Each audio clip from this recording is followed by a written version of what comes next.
And if this is your first time giving your mind a little love, I have a few goodies for you. First, don't forget to subscribe so you never miss an episode.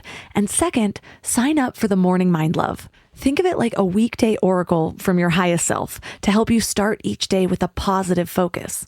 Plus, you'll get 2 gifts absolutely free: a 30-minute binaural meditation and 30 days of journaling prompts to help you remember who you truly are. So join over 9,000 people and go to mindlove.com to sign up. Welcome to Mind Love, episode 326. Today's episode is all about breaking the chains of insignificance, finding our light and connection to nature with Marcelo Gleiser. There's a whole invisible realm out there of things that we cannot see, but we can see with our instruments. So you can see infrared, you can see ultraviolet. In fact, you can see in all different kinds of wavelengths that light exists, like from gamma rays, which are really powerful, explosive things that happen when a star, blows up and when there is a nuclear reaction, all the way to the very, very long radio waves, which have nothing to do with the sounds that come from radio. They're just waves. They're very long wavelength. We can see with our eyes, but we can see it with radio telescopes. So, and the sounds, same thing. So we can, I call these instruments reality amplifiers, because what they tell us is that the reality that we humans can see with our 5 senses, I can see you, I can hear you, I can feel the chair. That is a tiny fraction of what's really out there. We are surrounded by this invisible reality that we cannot perceive, but our instruments can. So they allow us to see things. For example, if there were life existing in different kinds of wavelengths, or we would be able to see that, in particular because most of our instruments are not really, for example, the James Webb Space Telescope is an infrared telescope. It sees light in the infrared mostly. But to use your question, which is a really interesting question, are there other kinds of life there? There are life as we don't know it. Turn up your frequency with Mind Love. Bite-sized brain hacks for seekers, dreamers, and doers. It's time to give your mind a little love with your host, Melissa Monti.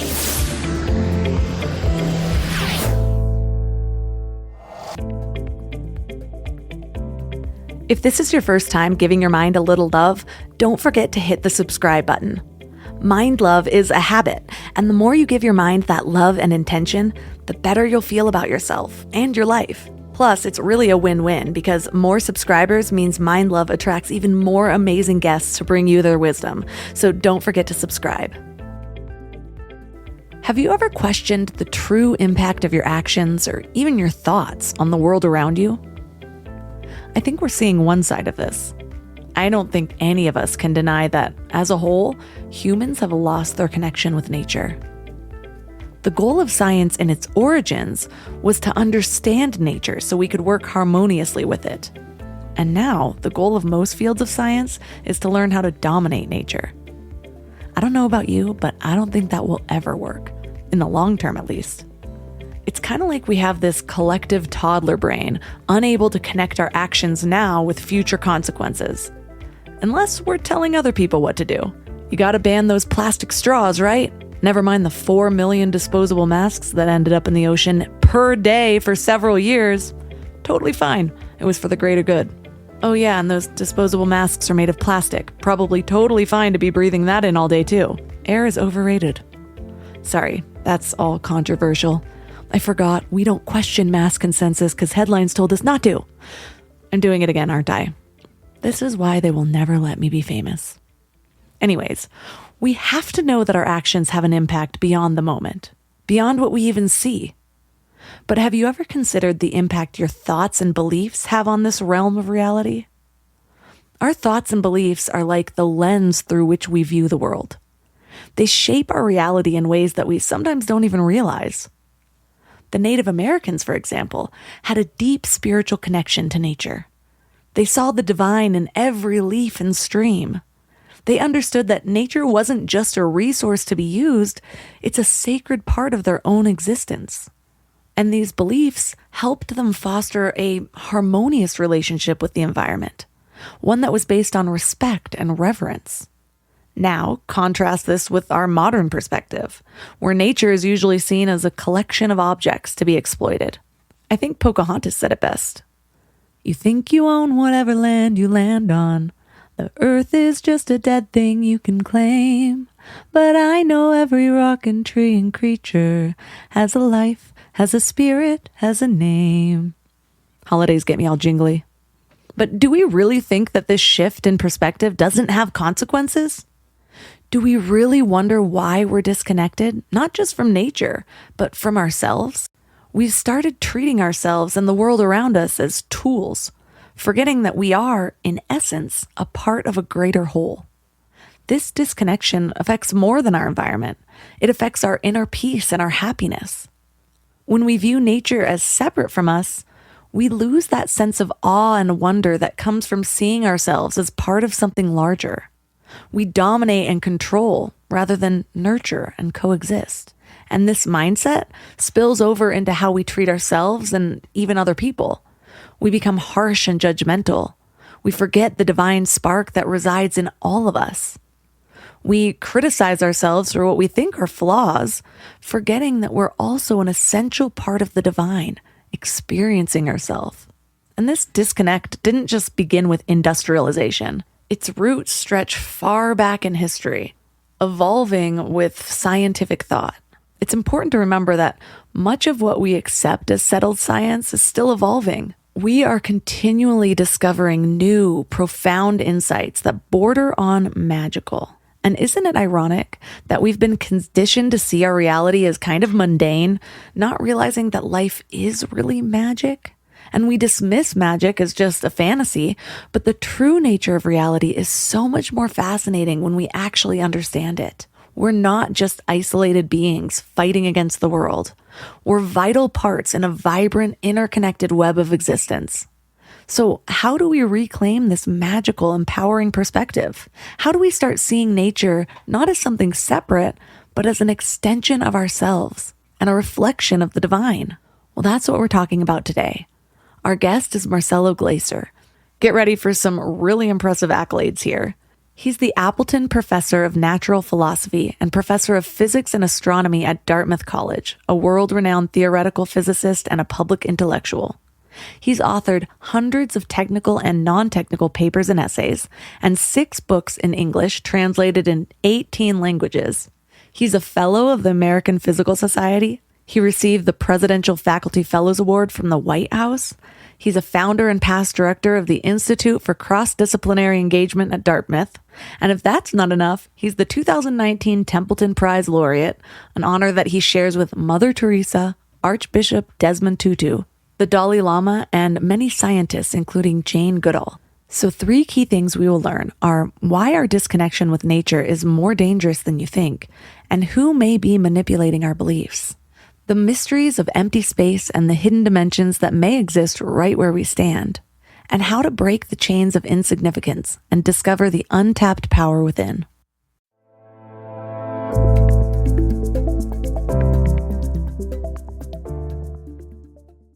This episode is sponsored by BetterHelp. Can we talk about how overwhelming wellness advice has become? Cold plunges, gratitude journals, screen detoxes, morning routines. It just feels like there's advice for everything these days. But how do you know what actually works for you? I've been down that rabbit hole, trying every new trend, buying every new course, following every guru, and it is exhausting. And honestly, a lot of it just added more noise to my life. With all the information overload about mental health and wellness, it can be a real struggle to know what's true and what actions to take. That's where talking to actual professionals comes in.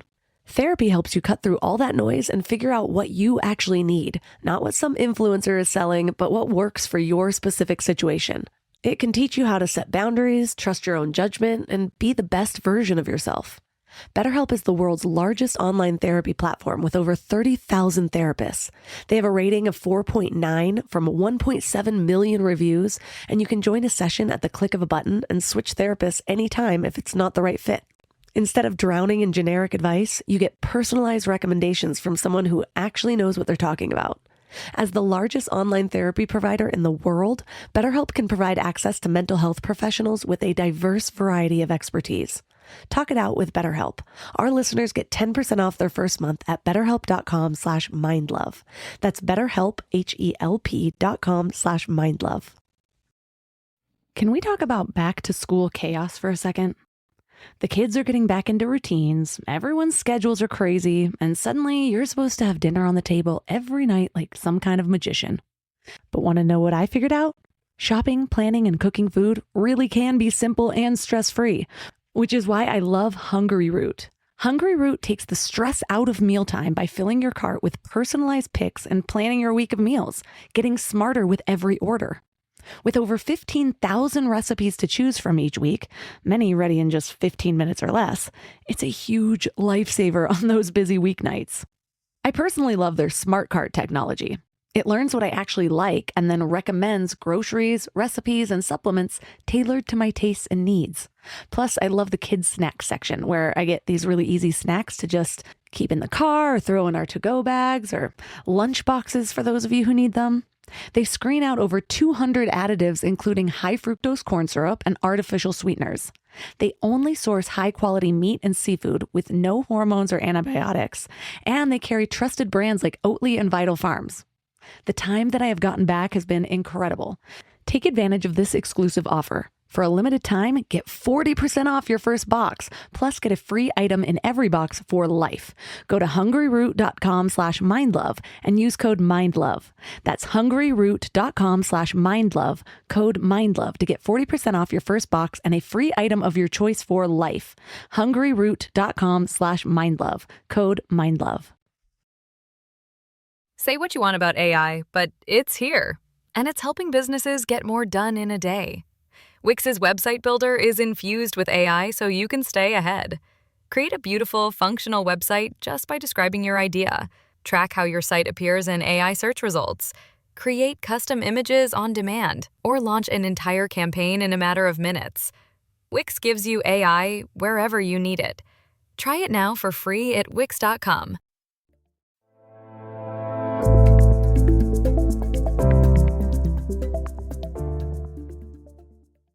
And now let's welcome Marcelo Gleiser to the show. Thank you so much for having me, Melissa. So I have been finding your book fascinating.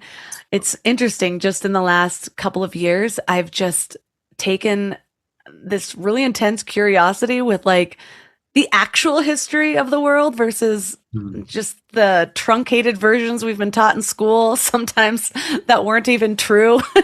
And so I've been going back in like biblical history and quantum physics and things like that. And so this book is such a complement to what I've already been learning. And you begin by discussing this need to retell the story of who we are under a new mindset. Can you elaborate on what that new mindset entails and why it's needed? Yeah, sure. So basically, I'm glad you're taking this historical sort of direction, because I think that's exactly where things go. So the idea is that we as a species, right? We humans as a species, we have created this incredible technological world, full of amazing things, but also we have paid a very high price for what we have achieved in terms of all the pollution and environmental damage and overpopulation that has really created all sorts of complications, including the changing climate, right? So, and my premise is that why did this happen, right? I mean, and it happened mostly because if you look at the history of who we are, and that's where your question comes in, right? We always think of ourselves as, hey, we are the best, we are humans, we control the world, we are above nature.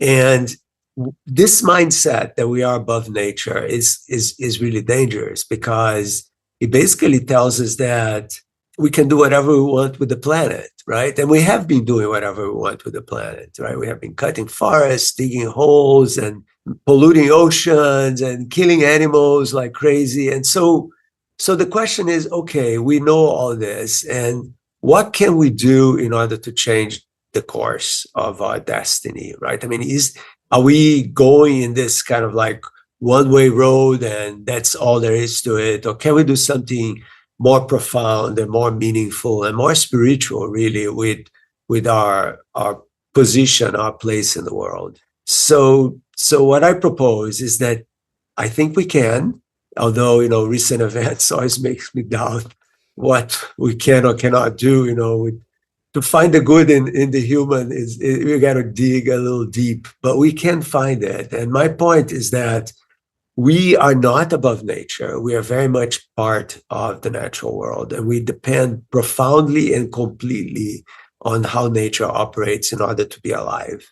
And we sort of forgot all this because we have air conditioning, when it's hot. We have heating systems when it's cold. We have coats and we have medication when we get sick. So we think that we can control natural events until something really bad happens, like a pandemic, an earthquake, or a volcanic eruption that puts us back in our place where, wow, you know what? Even with all our technology and power, we're still very much dependent on how the world exists and operates in order to be here. So the change in the history of who we are is really a wake-up call to reintegrate ourselves into the planet in a much more constructive, a much more kind way. And I call in, knowledge from indigenous peoples, because if you look at the way they relate to the planet, how they relate to the land, they always say that the world is sacred, that the animals are sacred, there are spirits everywhere. So they worship the world, they worship nature, and they pay profound respect to this world because they know, and they have known this for thousands of years, that without the balance of nature, we couldn't be here. And so I call for what I in the book, I call this, we have to re-sacralize nature. We have to kind of reconnect with nature in a profoundly spiritual way, really, where we understand the fragility of the ecosystems and how that fragility can make our lives in the planet quite complicated if we're not careful. So I want to give listeners a sort of overview of how we got here, because it does seem that the less developed cultures still have that connection to nature, but it started so much longer, a long time ago, way before we even had technology. And you mentioned in your book that it started with the Copernican worldview change. Can you tell us what happened there and how that basically affected the way we see our place in the universe? Yeah, so great. So there are two avenues here, okay? One is way before Copernicus. It's like, if you look at our species, right, Homo sapiens, we've been around for about 300,000 years in this planet, okay? The planet has been around for 4.5 billion years. So if you would compress 4.5 billion years in 24 hours in one day, we arrive about 2 seconds before midnight. So we just got here. But we clearly changed everything, right? We changed the whole planet. But for 95%, even more of the time that our species has been here, we didn't live in cities. We didn't have agrarian societies. We were what we call hunter-gatherers, bands of people that moved around the countryside, foraging for food and for fruits and surviving very much on that way. And those people, they had this more profound relationship to the land because they depended so much on what the earth could give them so that they could survive. And then about, give or take, 10,000 years ago, agrarian society began. So we realized that we could actually plant things on the ground. And if we did that, we could feed many more people. And that was very efficient because that meant that we didn't have to go hunting so much for survival. We could just, plant corn and a bunch of other things and survive that way. And that was wonderful. But the problem with that is that as we did it, we started to grow more and more in numbers in these small, what were then for us now small, but bigger and bigger cities.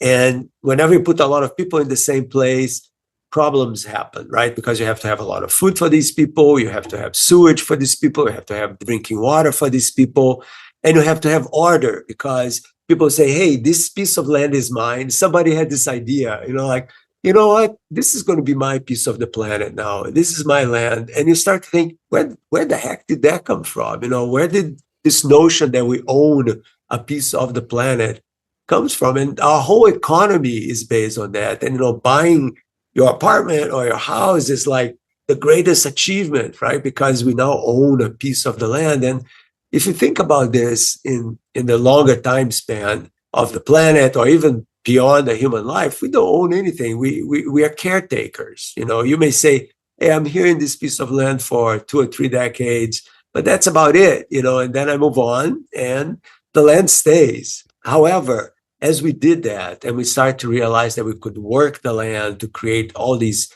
extra surplus of food, we also needed a hierarchy of power, people to control all these big growing populations, right? And that meant leadership, that meant sort of police force or army to enforce the rules in order to create, a sense of safety. And then city-states became very powerful with their own armies. And then, of course, hey, my neighbor has more food than I do. I want to go there. And then you start to have these big wars between city-states. And as this progresses, we start to understand that we can treat the land as if it were ours without really thinking of the consequences of what that means. Cutting forests to make wood to warm us up, and for pasture, domesticating animals, etc. So fast forward a lot, say to the 19th, 18th century, then science is, I'll go to Copernicus in a second. This is just sort of the history of our agrarian and industrial evolution. What happens is that when we get to industrial revolution about 200 years ago, we start to do something really wild. If you start to think about this, we start to consume the entrails of the planet in order to generate the energy that we needed to support what we were doing on the surface. So all the oil, all the natural gas, the coal, all this is coming from underground, so the entrails of the world. And these are remains of life that existed here hundreds of million years ago that were composted into oil and stuff like that.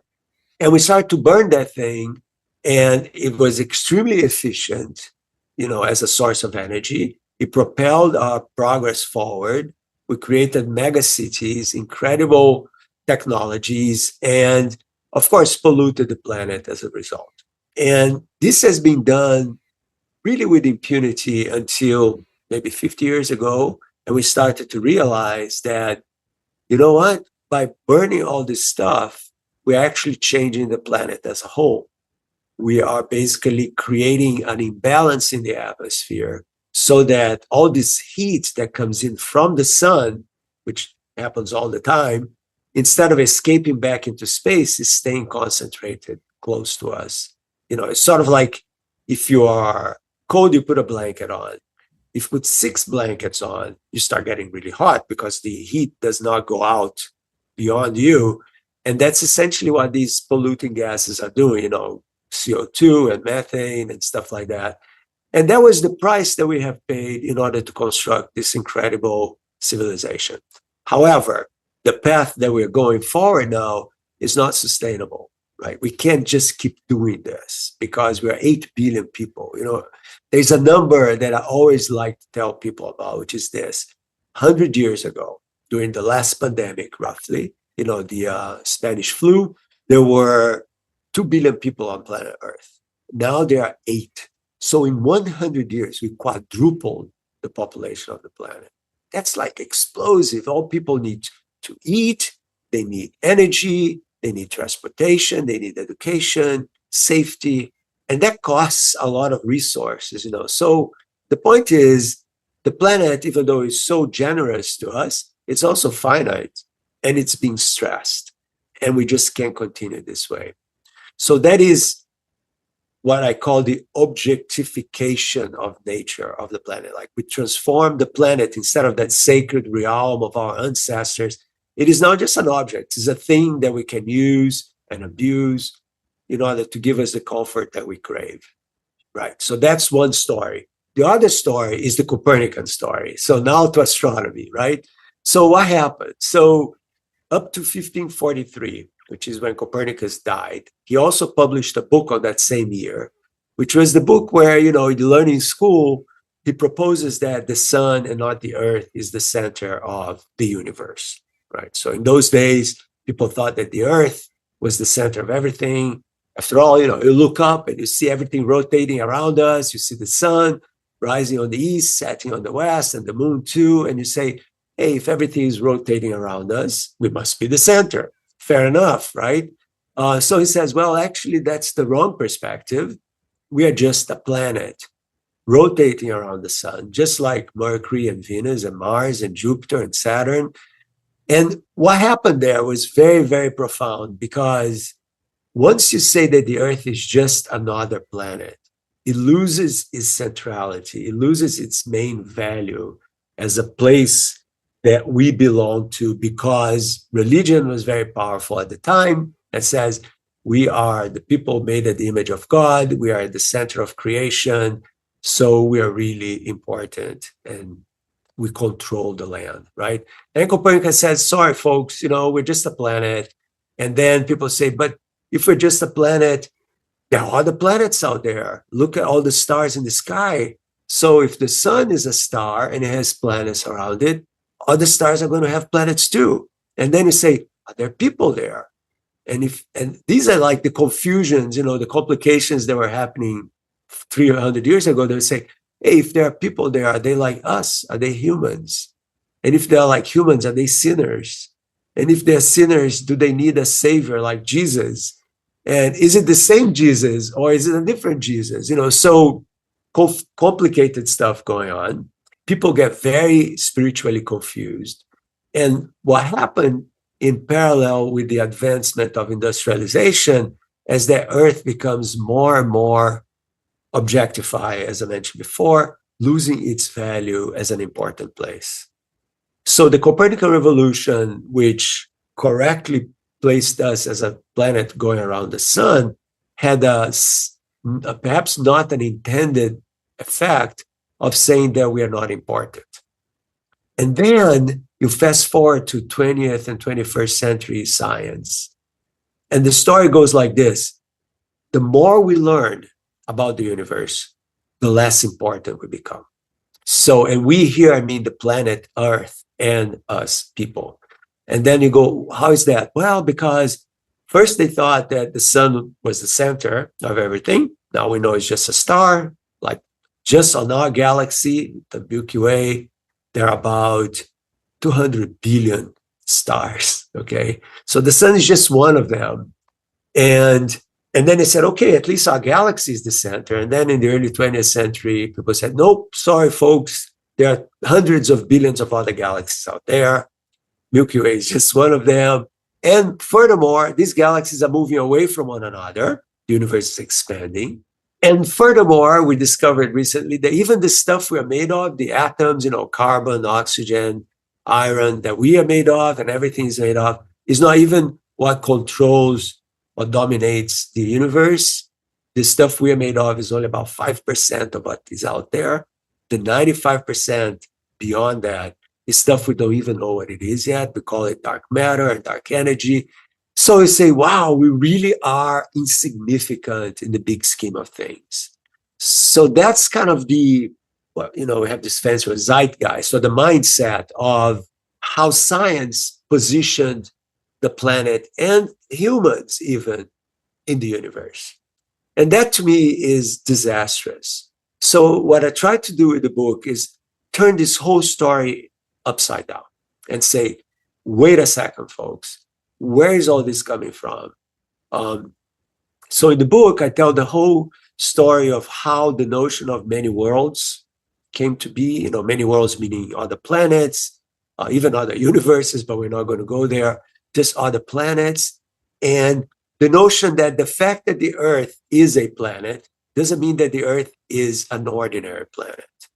So what I try to show is using what we have learned now from the James Webb Space Telescope and a bunch of other observations, that actually the more we learn about wow, look at all those stars, look at all those worlds out there.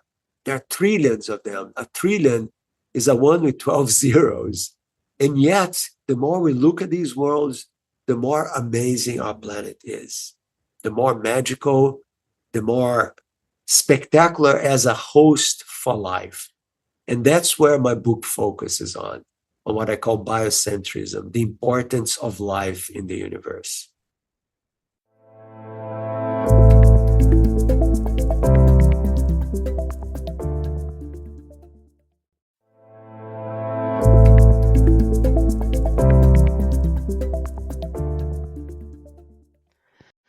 You mentioned dark energy and dark matter and how there's a lot of limitations of our current instruments when it comes to studying those things. And I've heard different things like kind of how we can only hear a certain spectrum of sounds, whereas a dog can hear sounds that aren't even discernible to our ears. We only see such a small fraction of light versus what's actually out there. So you talk about how Earth is really rare in its ability to sustain life, but I'm curious, is it at all possible that some of these planets that we look at that we're like, oh, definitely no life there, that it could just be in some different frequency of light or sound that aren't yet discernible to us? Yeah, that's a nice question. So it turns out that it's true that we humans, when we look at the world, we only see a tiny little bit of what the light that exists out there. There are all this other stuff. Like, for example, if I had infrared goggles now, I would see Melissa glowing in the infrared, but I don't because I don't see in the infrared. We don't. Ultraviolet, same thing. And there are a bunch of microwaves, which is the stuff we use for cell phones and things like that. All these waves are like light, but not the light that our eyes evolved to see, because we live close to a star that glows mostly, in the what we call the colors of the rainbow, even though it does have infrared and it does have ultraviolet. So we are star children, So we are really the progeny of our star. And so we are adapted to see what our star mostly gives us. But you're right, there's a whole invisible realm out there of things that we cannot see, but we can see with our instruments.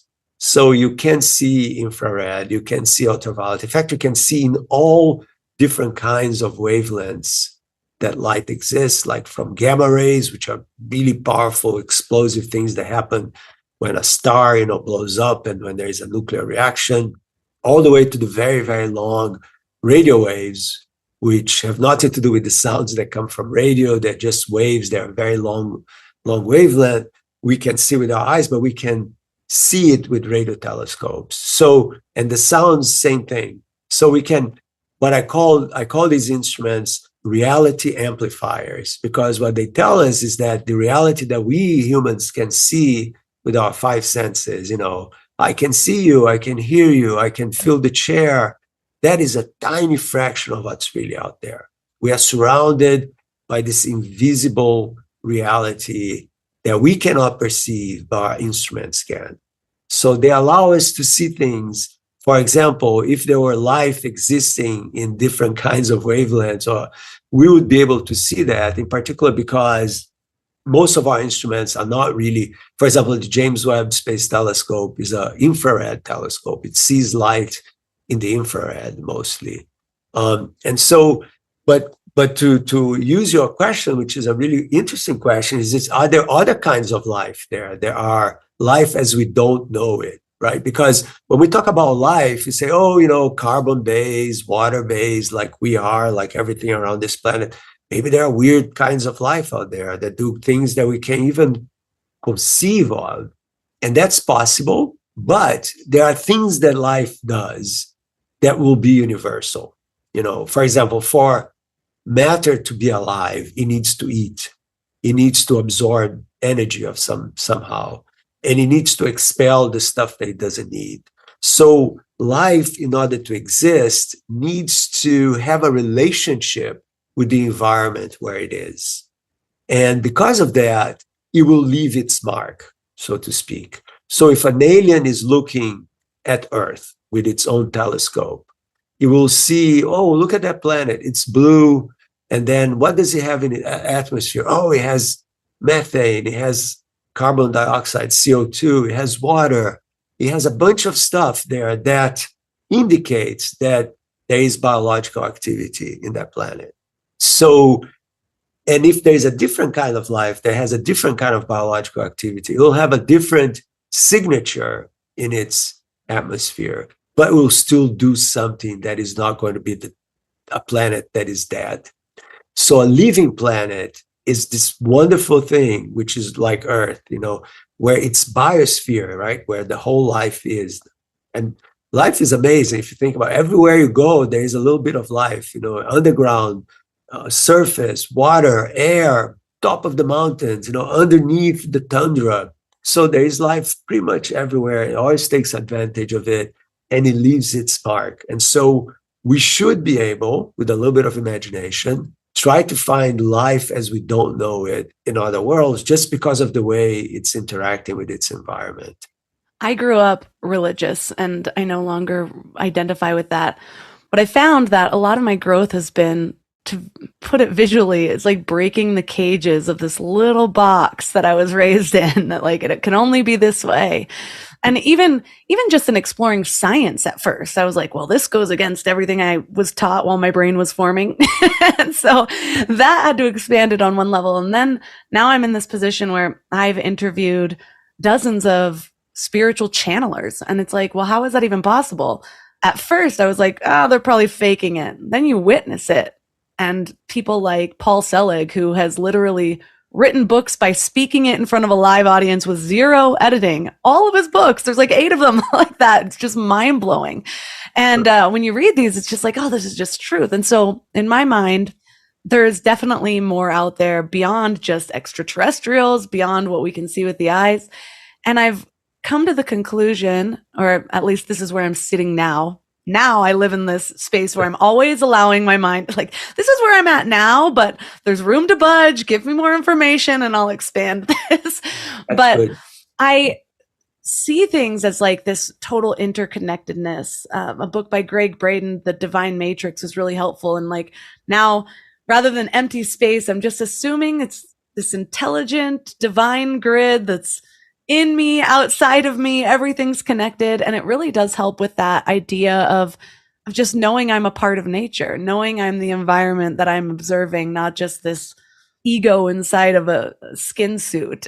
And so that being said, when we think about these ideas of like plural universes or other worlds, sometimes I wonder, I used to think of it as like, okay, here's planet Earth.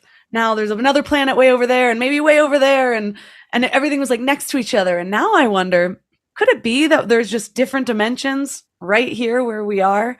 Maybe that's what happens when somebody passes and that's why they're getting communication from grandma. Is that they're just right here and not discernible to the eye? Or what are your beliefs in that? So, yeah, so that's a good question. And of course, most scientists would say, nah, there's nothing. What are you talking about? We're just animated dust that, that we live for a while and there's this mystery of existence and then we go away and we become dust again, right? There's nothing else.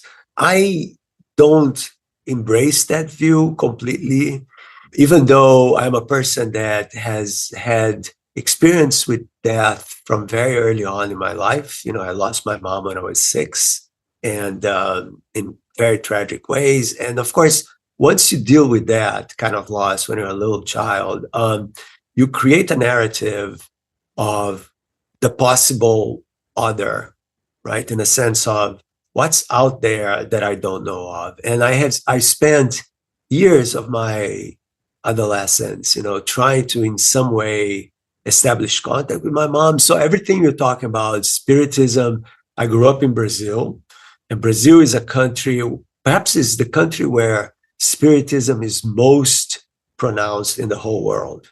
Spiritism it's by Allan Kardec, basically the idea that there is a world of the spirits and that you can converse with them, if you can channel them, etc. And so I grew up surrounded by that. And then there were also all the African Brazilian religions that also had the idea of possession And in Haiti is voodoo, in Brazil is not, but it's something related to that. And so I'm not a stranger to other kinds of belief. And so as a scientist, instead of adopting the this is all nonsense kind of attitude, I am not that kind of guy. I am what you would call an agnostic. An agnostic being a person that, look, I have not seen any truly compelling evidence to believe in any of that. However, I realize that I don't know everything. I have not experienced everything. My knowledge of the mystery that surrounds us, and I have been, if anything, I've been very vocal about the fact that we are surrounded by mystery, and that, in a sense, science itself is a flirt with the unknown. If you start to think about it, what do scientists do? Well, they try to figure out things we don't know, right? So that's the whole point of like, the world is a mystery. We don't know why we exist. We don't know how 3.5 billion years ago, a little chunk of matter, like organic molecules, became a living thing, because that transition is incredible. Because one thing is to grab a piece of rock. The rock, you drop it and you leave it, say, on the top of your table, it's just going to stay there. It doesn't have what I call intentionality. But living stuff, living matter, has a purpose, right? It wants to stay alive. And where does that come from? How do you convert chemistry into urge, right? Into desire, into kind of this, I want to stay alive and I want to perpetuate my genetic lineage. I want to replicate. We have no idea.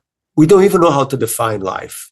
Okay. So we sort of have like some operational definition. Oh, life does this or life does that, but we don't know what life is. So I'm completely open to the possibility there are many, many mysteries out there that we don't understand. Funnily enough, you talked about other dimensions. My PhD thesis was on physics with more than 3 dimensions of space. It was physics with 10 dimensions or 9 dimensions.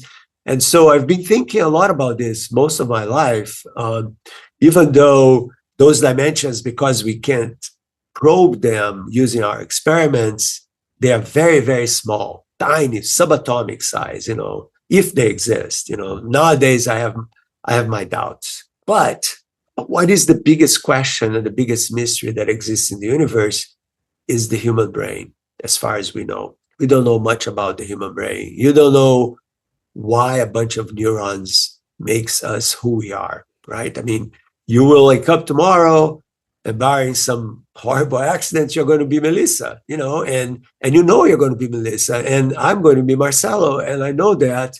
And yet, if you look at our brains, they're not that different. But there is something that goes on. Your accumulated experiences as you live, the neurochemistry of what's, and your environment, all of that kind of conspired to create a you that is only you, with matter in your head. And how does that happen? How that subjective sense of self, like that you are who you are and that you exist. How does that work exactly? And these are questions that science is beginning to kind of probe, but in a very, very small steps, very, very tiny steps. So I can tell you many stories of my life, actually 2 or 3 of them, where something profoundly mysterious happened to me that I have applied all my methodological tools from science to try to figure out, and I can't, right? They defy any kind of rational explanation.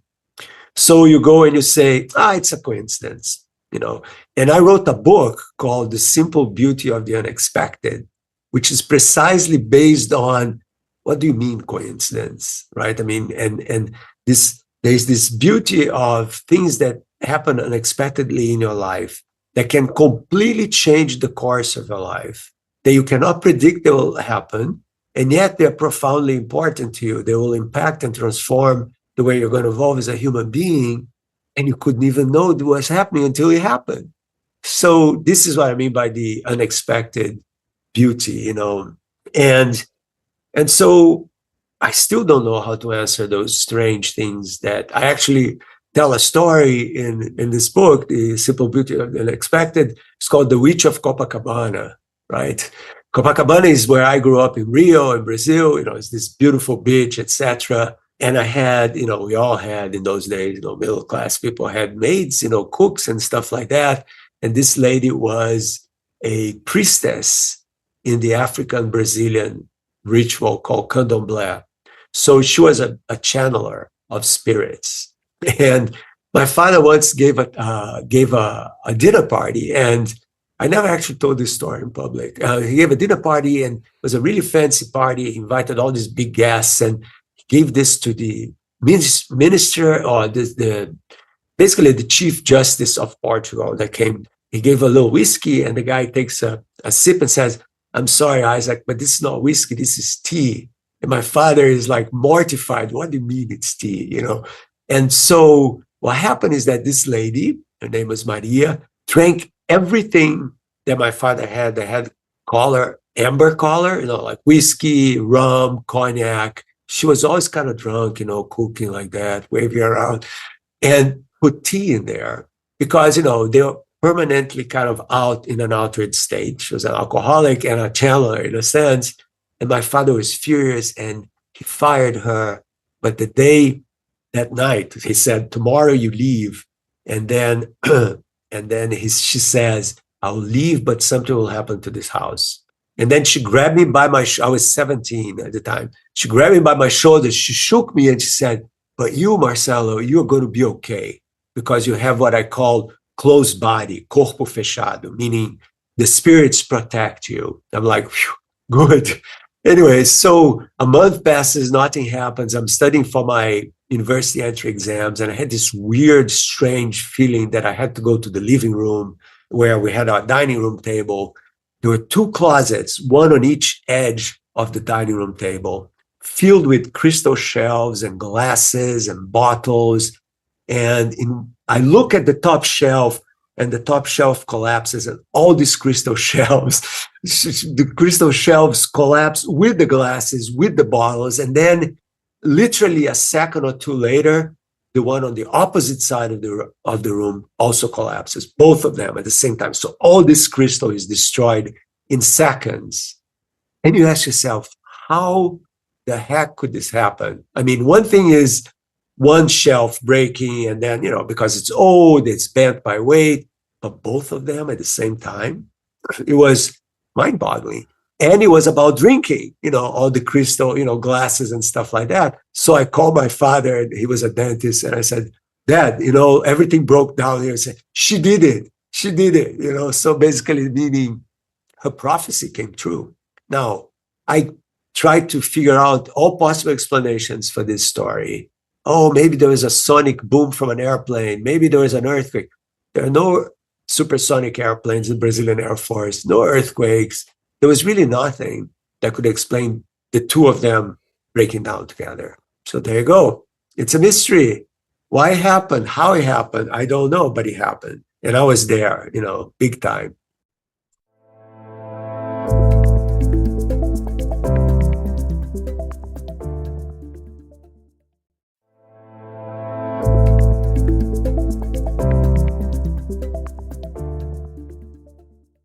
When my dad was dying of cancer, and I got a phone call in the middle of the night, and I answered it. And my dad was just like, "I just need you to know that I'm okay." And I was like, "What are you talking about?" And I had answered this red corded phone on my nightstand. Well, the weird thing is I didn't have a red corded phone on my nightstand. So it kind of triggered to me that it was a dream. And then I woke up to my mom calling me and telling me that my dad had died. And so that was one of those moments for me where I was in this, I was 19 and I was in this period of my life where at about age 15, I really started pushing back against religion. And then I had gotten to this point where I was just like, there's no God. We just die. We die. That's all that happens. And so that really got me shifting my thinking that there was something outside of that. And so I kind of lived in a limbo for a while until I started studying broader spirituality. I'm still on that path of exploration, really figuring out what it is I believe. I'm sure I'll be on that forever. But part of me that thinks especially over the last few years, I've grown to have a pretty severe distrust in most mainstream things. It started with health when my dad died. Just the medical experience that we had really got me distrustful of all that. I was overprescribed Adderall for so many years. Long story short, now I'm one of the most holistically minded people that I know. I do love Western medicine, but for emergencies, not just like, oh, I'm not feeling that great. It's like, if I break my arm, yes, I'm going to the hospital, things like that. Yeah. But otherwise I go towards the sort of natural methods as much as possible. And it's partially with what you say. The more I can live in relation to nature, I feel like the better, versus dominating nature. And so, but the more I learn, it's like I recently watched this documentary on Hulu called Dope Sick. It's all about the opioid epidemic. Watching that is mind blowing. I thought I knew it all until you really watch everything that happened. And it's like, seems like you almost have to be evil to get to the top, to amass the amounts of wealth that some people at the top have, which brings the question, all right, so how many of the people at the very top of our ecosystem are selfish and not about the people they're serving, but about their own profit margins? And all of us just become numbers. And the reason I'm bringing this up is it makes me wonder how many of the things that we believe in history have been just sort of adapted to where we get this idea of chance, this idea of insignificance, this idea of meaninglessness, because it benefits their bottom line. Because the other alternative would be that we're kind of a self-destructing race, whereas the wolves are out there kind of knowing how to nurture their environments and keep it sustainable. And we're just like, oh, money, let's slowly kill ourselves. Is it us as a species, or is it that by nature of how this all works, just the people at the top that are then creating the educational systems and creating the food systems and creating all of these systems are convincing us of one thing to where we are kind of leading to our own self-destruction? Yeah, that's, I think, yes, there is a component of evil and power, because power corrupts and it seduces, and the more you have, the more you want. And these people lost the capacity of empathy, of caring for other human beings. But they're not the only humans in the planet. And I think that, and I am an eternal optimist, because, to me, a pessimist is a person that gets into the soccer field and doesn't even kick the ball when the game starts, because you already lost the game. And what kind of life is that, right? You don't want to live that way. So you have to believe that it is possible to change. And the best place for that to happen, if you believe in it, is not to wait for it to happen, but to change yourself and to start acting in a way that is conducive to being in the world that you want to be in.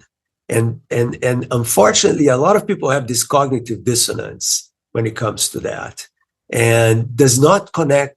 People just don't connect the dots as well as they could. So, for example, you go to a farm, and you see, oh, look at the little calf and the cow, and it's so cute, and you want to touch the calf and the cow. But then you go to the supermarket and you buy a pound of ground beef, like not connecting the story that started with the cow and ended with the ground beef in the supermarket, and sort of not even thinking that there is a connection there. That's what cognitive dissonance is, because to realize the connection is painful.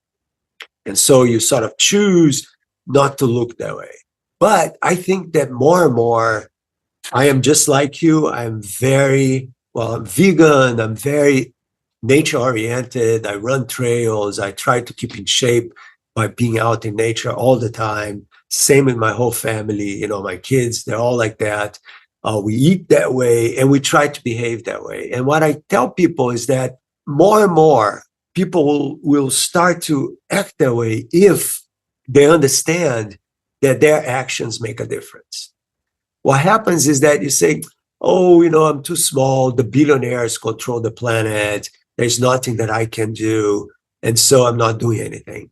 Well, that's the problem, because if more people that feel upset about the situation started to actually change the way they eat, change the way they use water, change the way they use energy, transportation, change the way they relate to other humans, to other people that even disagree with them, but have this openness and humility to kind of relate to them in an equal basis, because we all have a story. We all come from somewhere. And there is one universal thing about humans, that we all want to be loved, hence the title of your podcast, Mind Love, and we all want to love as well.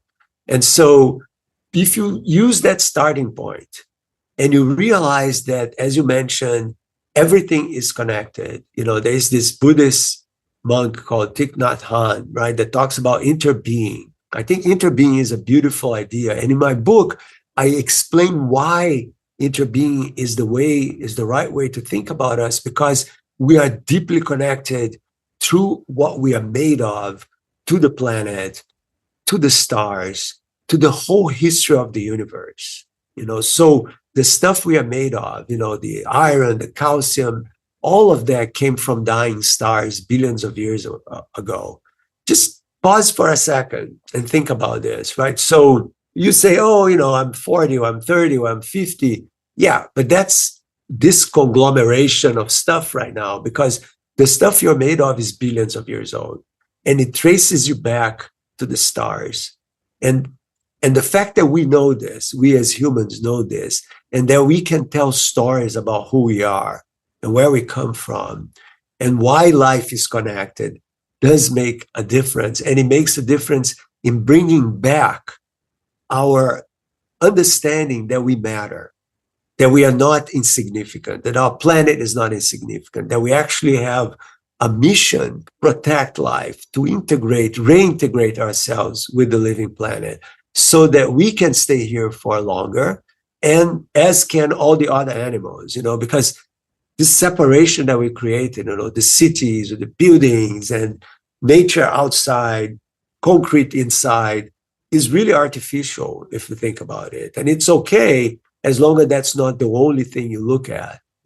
So if you take the time to reflect about the way you behave in the world and say, I'm not happy with the way the world is, okay, then change.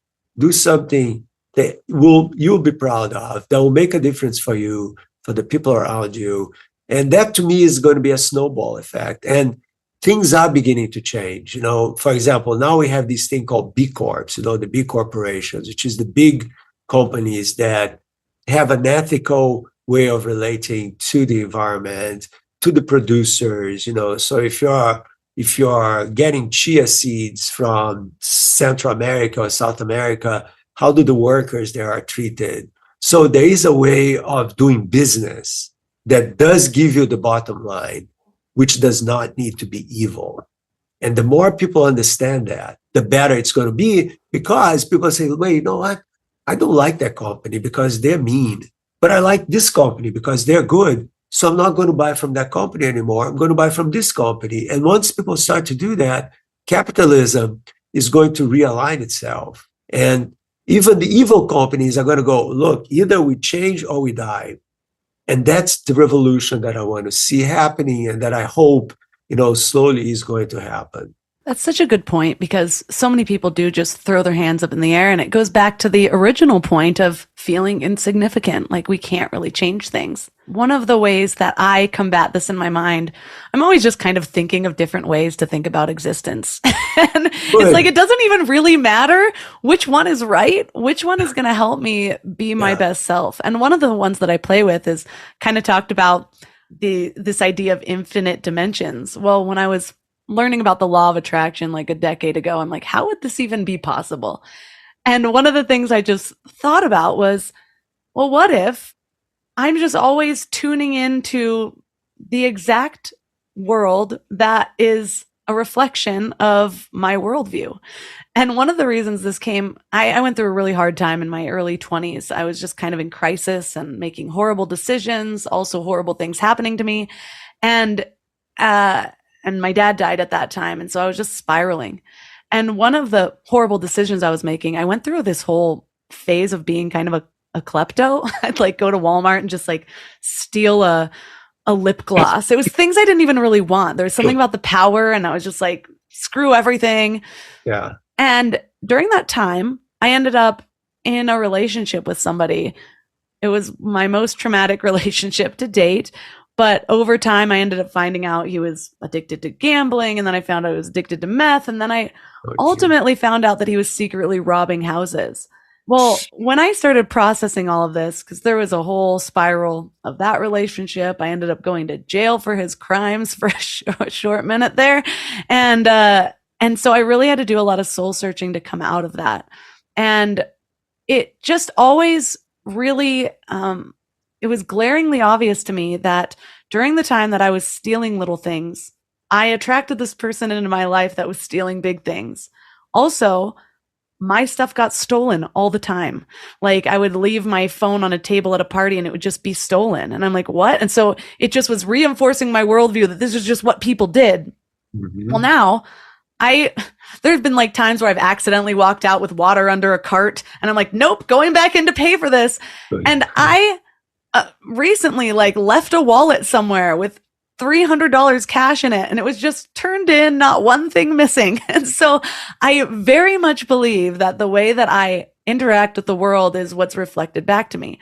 Now, all this to say, I sometimes wonder if I'm just tuning into different dimensions at different times. And it's like, wow, there's a whole lot of evil here. Well, what am I believing about the nature of the universe at this moment?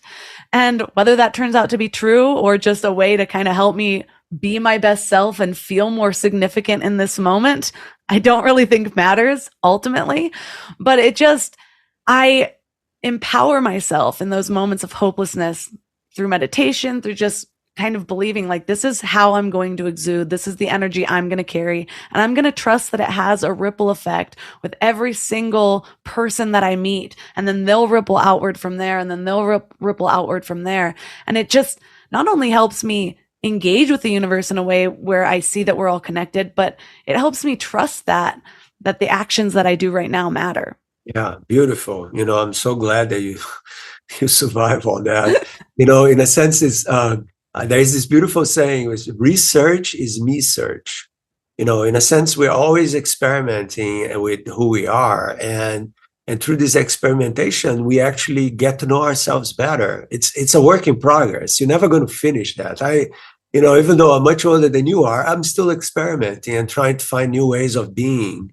And that's always going to be true. And so as long as you try to understand who you are, or at least as long as you are interested in knowing and learning, then your life matters. And that is so important, because people, as you said, lose that zest for asking questions and just takes things as they are. And when you do that, you're just living less than you can, because life is this privilege. Maybe there are other lives out there. Maybe there are other dimensions where we coexist with other selves, and who knows? But right now, this is the one that we have, and this is the one that we have to make count. And the more people realize that, the more people try to find a path in life that is meaningful and that is kind, and that brings humility onto the table, meaning like, I know some things, but I don't know everything. And I'm always open to learn a little more. Then there's room for us to grow as a species. One of the areas that has changed a lot from historical times is we used to identify with religion more, and all these religions came with these creation myths that inspired awe and humility. Now that many of us are finding different worldviews, going to the science side of it, how do you recommend that we can bring this awe and humility back into our daily lives more intentionally and mindfully? Yeah, that's a great question. My first book was called The Dense Universe, From Creation Myths to the Big Bang. And I basically start the book telling about all these different stories of where did everything come from and why we're here, to the scientific story, which is, the Big Bang, which is the beginning of time as we know it. And you're right. I mean, we have been having this desacralization of the world, as we discussed before, as we evolved our scientific and materialistic way of thinking about existence.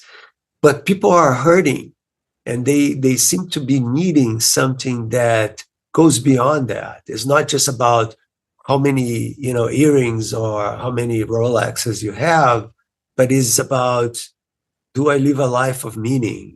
Do I live a life that matters? You can buy 20 Rolexes and feel completely like an empty shell, even though you have all these expensive things in your arm and your life doesn't matter for anything. So the way I look at that now, and I also grew up, I wouldn't say I grew up religious, but I grew up in a pretty religious family. And I have, as you, changed the way I think about religion very much. But I still believe that I'm a very spiritual person. And spirituality as a notion of being does not need to be attached to any specific religious creed. It does not have to be Jewish or Christian or Muslim or Hindu or Buddhist spirituality. It's just a way of being in the world. And the way of being in the world is, again, to understand, at least that's what I try to describe in The Dawn of the Mindful Universe, this book, that once you look at nature with your open heart and your open mind, and you embrace the beauty of the natural world, the privilege of being part of all of this, the interconnectedness, the fact that the air that you may say, I know I'm not connected. I live in a big high rise in Shanghai or in New York City. You're completely connected, because if you don't breathe good air, you die. If you don't drink good water, you die. And where is that coming from? Where is the air coming from?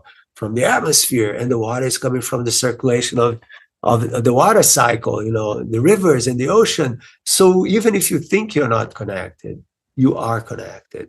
And if you give yourself the gift of stepping out of your life once in a while and looking at the night sky, looking at the stars, walking by a beach in sunset, going even to a city park if you are in a big city, and stopping for a moment to look at what's going on around me, which is not people, but it's bugs and birds and trees and flowers and ants, you realize that there is this whole universe happening right in front of you that we just forgot to pay attention to.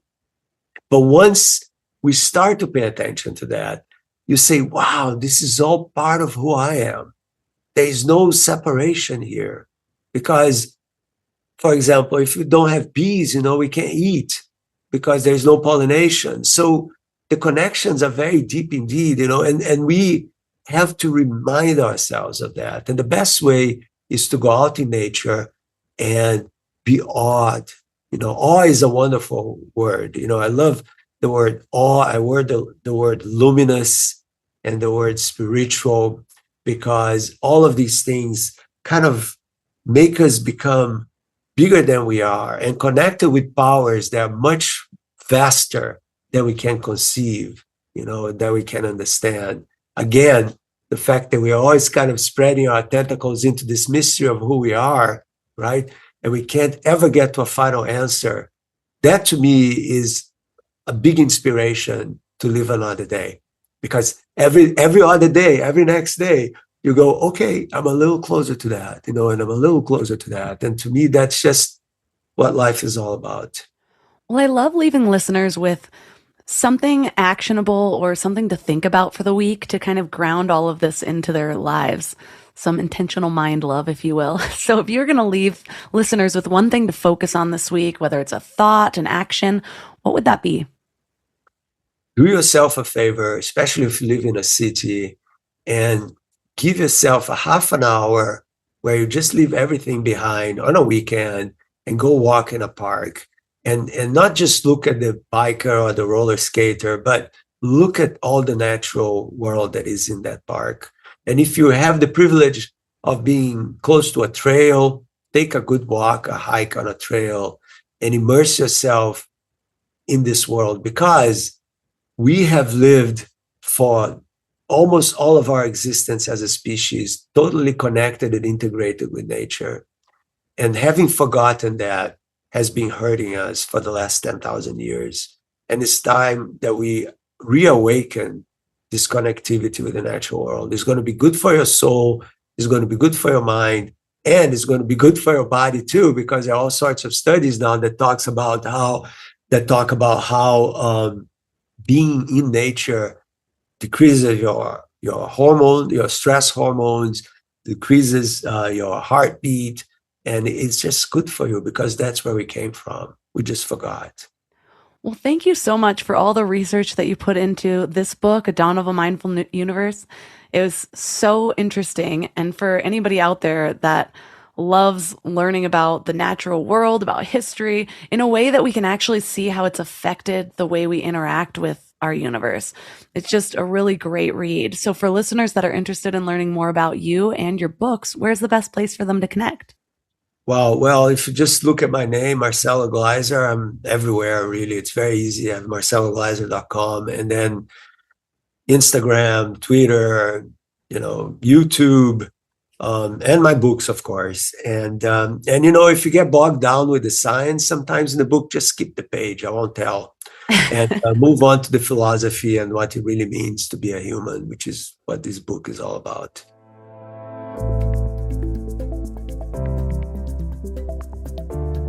All the links for this episode will be at mindlove.com/136. Your challenge for this week is to go take a walk without technology. Ironically, as I'm recording this, I am in a Wi-Fi outage. And while that might sound not as intense as having no technology, I also don't get any cell reception in my house. So it feels like I have no technology, despite recording on some very high-tech equipment right now. But I was noticing how funny it is that going to the bathroom, realizing you forgot your phone, feels like a crisis.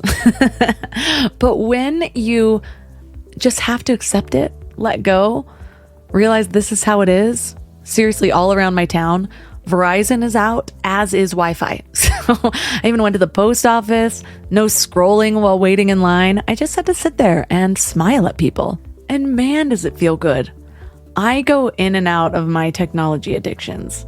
I'm not going to pretend that that's an area of my life that I have all under control. I have it under control enough to be productive and get everything I need done.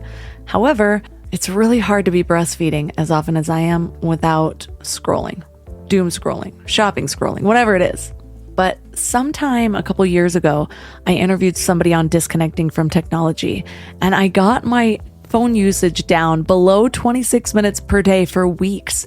And I swear, I don't think I've ever been happier. So it's something that I am constantly working on, something that we need to remind ourselves about.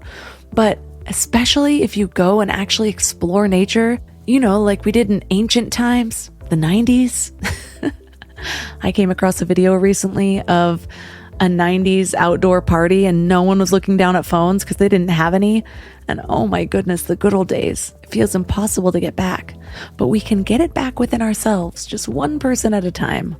Yes, the downside might be that you're actually looking up, smiling at people and no one's smiling back. But I think it's worth it for our own peace of mind, for our own brains to discover boredom again so we can think creatively instead of constantly reaching outside of ourselves to ask ChatGPT or Google. So let me know how it goes. Reach out to me on Instagram, but not during the challenge because you're not supposed to have your phone. I'm on Instagram at mindlovemelissa. You can find all of my amazing sponsors at mindlove.com/sponsors. And that's all for today. So thanks for giving your mind a little love today, and I'll see you next week. Thanks for tuning into Your Higher Frequency with Mind Love. Head to mindlove.com for a free gift to keep your vibes up until next week.